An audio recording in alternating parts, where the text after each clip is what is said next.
There's often times that I have potential clients calling and the school is definitely doing something wrong, but the client doesn't really have the money to do anything about it and they're not sure what to do.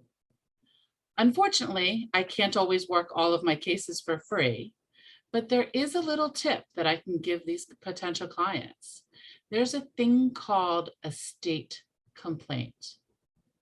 I'm Frances Shefter with Shefter Law PA, where we help families have a stress-free IEP experience.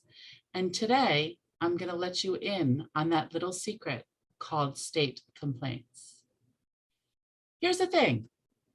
Maryland has a form. You fill in the form. It asks what is going wrong, what the school is doing. You complete all the form, fill in all the information, submit it to the state and the head of the special ed department, and the state does everything else. The state will investigate it. The state will see what's going on. If the state finds that the school does something wrong, they give the school a certain amount of time to fix the error. They also then have a meeting with you, the parent, to discuss how they can reimburse you for the time missed of the denial of FAPE usually, or whatever it is. I had this happen one time a few years ago with a case in PG County. It was clear that the school was not doing what they were supposed to be doing. It was so obvious all over the place.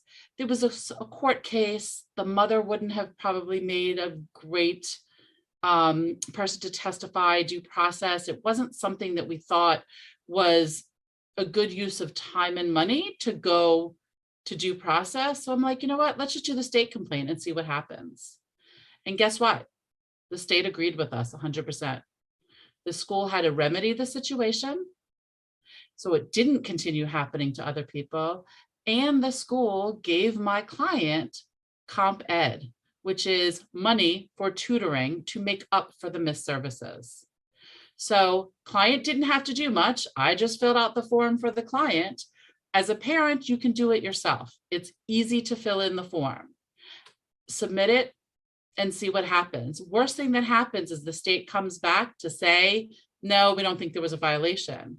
But if the state comes back to say there was a violation and you don't get a good resolution at the meeting, you can then take the state complaint, the response from the state saying that the school was wrong, staple it to your due process complaint and submit your due process complaint, which is pretty much saying to the school, the administrative law judge, you've already won.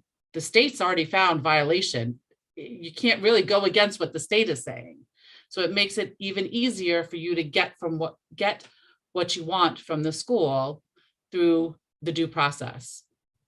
So little thing, state complaint, make it easy. If you're not in Maryland, if you're not in Maryland, go ahead and Google state complaint for your state. If you are in Maryland, I'm going to have the link to the state complaint below in the comments so that you can do it yourself. If you're not sure if it's a state complaint is worthy, you can always call my office to schedule a free 15-minute case assessment in which we'll let you know if we think it's a case worth pursuing. I'm Frances Shefter with Shefter Law PA, where we help families have a stress-free IEP experience.